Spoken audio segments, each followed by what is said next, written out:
নমস্কার, কেমন আছেন সবাই? আশা করছি সবাই খুব ভালো আছেন। পূজাস ব্লগের নতুন একটা ভিডিওতে আপনাদের সবাইকে অনেক স্বাগত। তো সকাল হয়ে গিয়েছে, তো আমি ঘুম থেকে উঠে গিয়েছি। প্রায় বাজে এখন 8:30 9টা। তো এই যে তাড়াতাড়ি করে আমি ঘরের সব কাজগুলো করে নিচ্ছি। মানে এই ঘর ঝাড় দেওয়া, মোছা, পাখিকে খেতে দেওয়া। তো গাছে একটু জল দিয়ে নিলাম, জল-টল দিয়ে নিয়ে এই যে ঘর মুছে আর আমি এই স্নান করতে চলে গেলাম। তো স্নান-টান করে এসে প্রতিদিনের মতোই ঠাকুরের বাসনটা মেজে আর এই পুজো করতে বসে গেছি।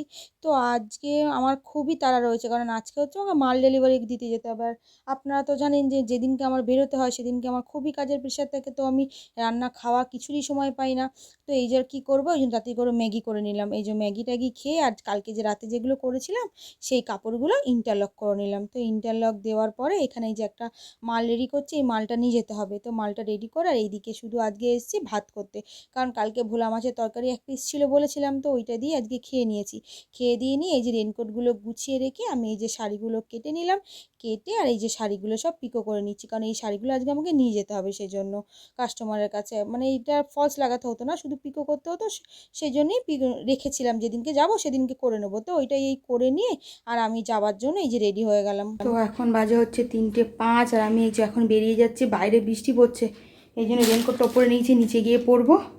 আর এই যে গাদা, এই যে এক গাদা মাল, সেখানে এক গাদা মাল এখন নিয়ে যাবো। এই যে একটা বড় প্লাস্টিকও নিয়েছি, এটা নিচে গিয়ে ঢোকাবো, তাহলে এখন এই মালগুলো টেনে টেনে নিয়ে যেতে অসুবিধা হবে। তো আজকে প্রায় যাবো আমি 14টা কাস্টমারের বাড়িতে, সেই জন্য এত মাল হয়ে গেছে। তো চলুন তাড়াতাড়ি করে বেরিয়ে যাই। আসার সময় ডাক্তার রিপোর্ট নেব, রিপোর্ট নিয়ে ডাক্তার দেখাবো, তারপরে গিয়ে আমি বাড়ি আসবো। তো আজকে আস্তে আস্তে 8টা বেজে যাবে, এখন বাজে প্রায় 3টে, আস্তে আস্তে 8টা। তো চলুন বেরিয়ে পড়ি।